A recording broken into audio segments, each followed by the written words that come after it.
আপনি কি চান আপনার পাপগুলো উদ্ঘাটন হোক? আপনি কি চান যে পাপ আল্লাহ ছাড়া আর কেউ জানে না সেই পাপগুলো মানুষ জানুক? আপনি কি চান আপনার বন্ধু আপনার পাপগুলো জানুক? আপনি কি চান আপনার স্ত্রী আপনার পাপগুলো জানুক? আপনি কি চান আপনার মা আপনার পাপগুলো জানুক? আপনি কি চান আপনার ইমাম সাহেব আপনার পাপগুলো জানুক? যদি আপনি না চান তাহলে আপনি রহমানের বান্দার পাপ গোপন করবেন। যদি রহমানের বান্দার পাপ গোপন করতে পারেন তো রহমান আপনার পাপ গোপন করবে। সুবহানাল্লাহ, আল্লাহ আপনার পাপ গোপন করবে। আর যত আপনার মুখ চুলকাবে বলার জন্য, যত আপনার কান চুলকাবে শোনার জন্য, তত আপনার গোপন পাপ বিচারের মতো উদ্ঘাটন করা হবে। সস্তা নাকি এত? আপনি বান্দার হক নষ্ট করে বান্দারকে অপমান করেছেন, বান্দাকে নিন্দা করেছেন, বান্দাকে অসম্মানিত করেছেন, আল্লাহ আপনাকে ছাড় দিবে? এত সহজ? এত সহজ নাকি? আল্লাহ আপনাকে ছাড় দিবে না। মনে রাখার চেষ্টা করবেন, এখানে গীবত এবং অপবাদ দুইটা বিষয় আছে। গীবত আর অপবাদের মধ্যে পার্থক্য একজন বলতে পারবেন? জি বলেন তো দেখি একটু। গীবত হচ্ছে যে ব্যক্তি কাজটা করছে, আচ্ছা, আমি জানি এবং ওটা আমি বলছি, এটা হচ্ছে গীবত। আচ্ছা, আর ওই ব্যক্তি যদি যে কাজটা করে নাই কিন্তু আমি বলছি, এটা হলো মিথ্যা অপবাদ। যাক, চমৎকার বলেছেন। তার মানে গীবত হলো অপরাধী, গীবত হলো অপরাধী অপরাধ করেছে এই অপরাধটা বলে বেড়ানো।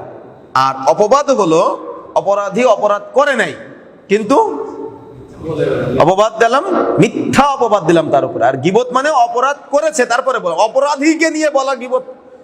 ও কিন্তু অপরাধ করেছে, ও কিন্তু চুরি করেছে, আপনি ছাড়া আর কেউ জানে না। ও কিন্তু জেনা করেছে, আপনি ছাড়া আর কেউ জানে না, আল্লাহ জানেন। কথা বুঝতে পারেন নাই? আপনি না বলে পৃথিবীর আর কেউ জানতে পারতো না, তার অপমান হতো না। কথা বুঝতে পেরেছেন? সুতরাং প্রিয় বন্ধুরা আমার, এই গীবত এবং অপবাদ দুইটা কিন্তু মারাত্মক অপরাধ। সুতরাং সামনে নিন্দা করবেন না, পিছনে নিন্দা করবেন না। সামনে অপমান করা থেকে বিরত থাকবেন, পিছনে অন্যকে নিয়ে চিন্তা করা বাদ দিতে হবে আজকে থেকে। আরে ভাই, নিজের পাপ যা আছে এই পাপগুলো যদি স্মরণ করি তাহলে জান্নাতে যাওয়া এত সহজ নাকি? তো আপনি আরেকজনের পেছনে পড়ে আছেন কেন? এত সহজ মনে করেন কেন? আপনি আর এক ভাইয়ের পেছনে পড়ে আছেন কেন? তার ছেলে কি করতেছে সেটা পরের বিষয়। আপনার ছেলে নামাজ পড়ে কিনা আপনি দেখেন, আপনার ছেলে দাঁড়িয়ে আছে কিনা সেই চিন্তা আপনি করেন, আপনার ছেলে সুদ খায় কিনা বা হালাল উপার্জন করে কিনা এটা আপনি দেখেন, আপনার ছেলে সে কতটুকু মানুষের মতো মানুষ করতে পেরেছেন সেটা আগে চিন্তা করেন। আরেকজনের ছেলে কি করেছে সেই চিন্তা আপনার কেন? আরেকজনের ছেলের বউ কি করেছে এই চিন্তা আপনার কেন? আরেকজনের কে কি করলো? আরে আপনার স্ত্রীতে স্টার জ্বলছে দেখে আপনি আরেকজনের পিছনে পড়ে আছেন কেন?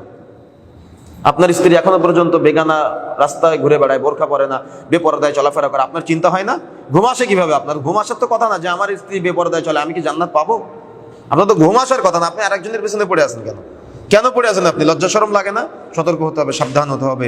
ওয়াইলুল লিকুল্লি হুমাযাতিল লুমাযা, আল্লাহ বলেছেন অপরাধী হলো ওই ব্যক্তি যে মানুষের সামনে এবং পিছনে নিন্দা করে বেড়ায়। 2 নম্বর আয়াতে আল্লাহ বলছেন আল্লাযী জামাআ মালাও ওয়া আদ্দাদা, অপরাধী হলো ওই ব্যক্তি যে সম্পদ জমা করে রাখে, কুক্ষিগত করে রাখে, এবং যে সম্পদ জমা করে রাখে এবং বারবার কি করে?